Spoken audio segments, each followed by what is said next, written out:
अस्सलाम वालेकुम everyone, this is Abdurrahman. Welcome back to my channel. कैसे हैं आप सब लोग? मैं बिल्कुल ठीक ठाक अल्हम्दुलिल्लाह। मैं इस वक्त अमेरिका की रियासत अलबामा के शहर बर्मिंघम के एयरपोर्ट पर मौजूद हूं और एक बिज़नेस ट्रिप के सिलसिले में आया हुआ हूं। आज की वीडियो बनाने का मेरा मकसद यह है कि मैं आपको ये दिखा सकूं कि आप अमेरिका में रहकर किसी भी एयरपोर्ट पर किस तरह से बासानी गाड़ी रेंट कर सकते हैं। अमेरिका में काफ़ी रेंट कार कंपनीज़ हैं, जैसे कि एंटरप्राइज़ है, नेशनल है, एविस है, हर्ट्स है, बजट है और दूसरी बहुत सारी हैं। लेकिन मैं प्रेफर करता हूँ नेशनल कार रेंटल को, इसलिए कि इसके बेनिफिट्स बहुत अच्छे हैं। जब आप इस कंपनी के मेंबर बन जाते हैं और इनको बिज़नेस देना स्टार्ट करते हैं तो फिर आपको ये डिफरेंट टियर्स देते हैं। जैसे जैसे आप इनको बिज़नेस देते हैं वैसे वैसे आपका टियर बढ़ता जाता है। स्टार्ट में आपको ये एमरल्ड क्लब देते हैं, उसके बाद जब आप एक सर्टेन लिमिट तक आप इनको बिज़नेस देते हैं तो फिर ये आपको एग्जीक्यूटिव मेंबर बना देते हैं, और जब आप एग्जीक्यूटिव से भी आगे इनको बिज़नेस देते हैं 1 साल के अंदर तो फिर आप एग्जीक्यूटिव एलीट बन जाते हैं। अब इन तीनों में डिफरेंस क्या है? डिफरेंस ये है कि जब आप एमरल्ड मेंबर बन गए तो आपने एक बेसिक कार की पेमेंट करनी होती है, यानी कि एक आपने बेसिक कॉम्पैक्ट कार रेंट की जिसकी मिनिमम सबसे मिनिमम जिसकी कॉस्ट होती है। लेकिन जब आप जाते हैं रेंट कार कंपनी के पास तो आप एमरल्ड आइल के अंदर जो गाड़ी खड़ी होती है आप वो ले सकते हैं। इसी तरह से जब आप एग्जीक्यूटिव मेंबर बनते हैं तो आप मिनिमम कार जो कॉम्पैक्ट कार जिसे कहते हैं, कम से कम जिसकी कीमत होती है उसकी आप वैल्यू पे करते हैं।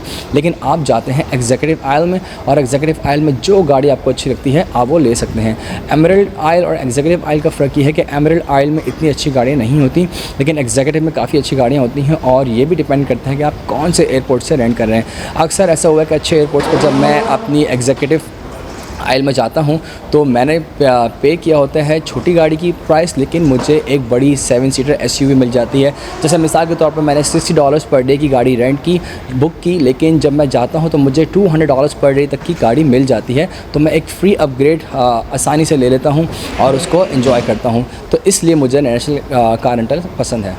आप किसी भी रेंट कार कंपनी की मेंबरशिप ले सकते हैं, इसकी कोई चार्जेस नहीं है। आपको सिर्फ ये करना है कि जो आपकी मनपसंद रेंट कार कंपनी है उसकी ऐप आपने अपने मोबाइल में डाउनलोड करनी है और आपने अपना लॉगिन एक प्रोफाइल बनानी है। जैसे कि आप जीमेल की या हॉटमेल की आईडी बनाते हैं, बिल्कुल उसी तरह से आपने अपनी एक आईडी बनानी है, अपनी उसके अंदर क्रेडिट कार्ड की इंफॉर्मेशन देनी है, और फिर जब आपको ट्रैवल करना है किसी भी एयरपोर्ट पर तो आप उस ऐप पे जाइए, एयरपोर्ट को सेलेक्ट कीजिए और जो पिकअप डेट और टाइम है और जो ड्रॉप ऑफ डेट टाइम है वो सेलेक्ट कीजिए। उसके बाद आपके सामने लिस्ट खुल जाएगी कि कौन सी गाड़ियाँ अवेलेबल हैं और आया कि उस दिन कोई गाड़ी अवेलेबल है कि भी नहीं।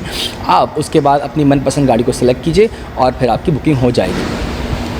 अच्छा, कुछ एयरपोर्ट्स पर जो है ना रेंट कार कंपनीज़ पहले से मौजूद होती हैं। उस एयरपोर्ट पे इतनी जगह होती है कि वो आराम से जितनी भी रेंट कार कंपनीज़ हैं वहाँ उनको अकोमोडेट किया जा सके। लेकिन बाज़ एयरपोर्ट पर इस तरह होता है कि आपको एक रेंटल कार शटल लेनी पड़ती है और वो थोड़ा सा एयरपोर्ट से दूर पूरा रेंटल कार सेंटर होता है। तो मैं इस एयरपोर्ट पर फर्स्ट टाइम आया हूँ तो मुझे इसकी ये नॉलेज नहीं है कि आया जो रेंट कार कंपनीज़ है एयरपोर्ट के अंदर ही हैं या मुझे शटल लेनी पड़ेगी। तो चले मैं मालूम करता हूँ और आपको लेकर चलता हूँ और दिखाता हूँ कि जो रेंट कार कंपनी है वो एयरपोर्ट के अंदर है या हम शटल के ज़रिए बाहर जा रहे हैं। अच्छा, मैं एयरपोर्ट से बाहर आ गया हूँ और मेरे सामने ही इस वक्त रेंटल कार्स का एक बोर्ड लगा हुआ है। तो मेरे ख़्याल से रेंटल कार्स इधर ही हैं एयरपोर्ट के अंदर ही, और ये सामने एरो दे रहा है और लेफ़्ट पर। तो आई थिंक वो जो पार्किंग लॉट है ये बेसिकली ये पार्किंग लॉट में सारी रेंटल कार कंपनीज़ हैं। तो चलते हैं और देखते हैं कि हमारी कंपनी कहाँ है, उनके पास कौन सी गाड़ी हैं। मैं नेशनल कार रेंटल कंपनी की पार्किंग लॉट में पहुंच गया हूं और सामने ही बूथ है। अब यहाँ पे थोड़ी सी लाइन है तो लाइन में लगते हैं और फिर देखते हैं। जैसे कि मैंने आपको पहले बताया था कि हर एयरपोर्ट पर ऑपरेट करने का तरीका डिफरेंट है। अनफॉर्चुनेटली यहाँ पर एग्जीक्यूटिव आइल नहीं है और मुझे यहाँ पर बूथ में लाइन में लगना पड़ा। यूजुअली मेंबर्स को लाइन में लगना नहीं होता, उनको अपनी आइल में जाना होता है, चाहे वो एमरल्ड आइल है या एग्जीक्यूटिव आइल है, और जो गाड़ी चाहिए वो ले जा सकते हैं। लेकिन यहाँ पर मुझे लाइन में लगना पड़ा, अपनी रिजर्वेशन दिखानी पड़ी। उसके बाद उन्होंने मुझे यह ऑप्शन दिया कि जो पीछे मेरे आप ग्रे कलर की मिनी वैन देख रहे हैं ये भी बहुत अच्छी गाड़ी है, ये मुझे मिल रही है अभी। इवन दो मैंने पे किया था बहुत छोटी गाड़ी के, लेकिन मुझे 7 सीटर मिनी वैन मिल रही है। लेकिन मैं थोड़ा वेट करूँगा क्योंकि क्या पता कोई अच्छी गाड़ी आ जाए। तो मैं भी वेट कर रहा हूँ। होपफुली 10 मिनट्स के अंदर अगर कोई अच्छी गाड़ी नहीं आती तो फिर मैं यही मिनी वैन ले लूँगा। ये मुझे मेरी मनपसंद गाड़ी मिल गई है, सफ़र का फल मीठा। मैंने थोड़ा सा वेट किया और फिर ये गाड़ी बिल्कुल अभी सर्विस होकर आई थी, तो मैंने इनसे रिक्वेस्ट की कि मुझे ये गाड़ी चाहिए। तो मुझे मिल गई है। ये infinity Nissan Q60 luxury sports car है, 2 डोर है और मैं बहुत एक्साइटेड हूँ उसको चलाने के लिए।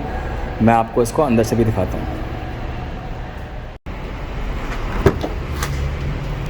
चलें अंदर से गाड़ी को देखते हैं। वाह ज़बरदस्त फील ही हो रहा है भाई गाड़ी की। तो टच स्टार्ट है, इसमें ये नेविगेशन है और इसके अलावा एंड्रॉयड ऑरो और iOS की भी इसमें सर्विस है। ये इसके सारे फीचर्स हैं और सनरूफ भी है गाड़ी के अंदर।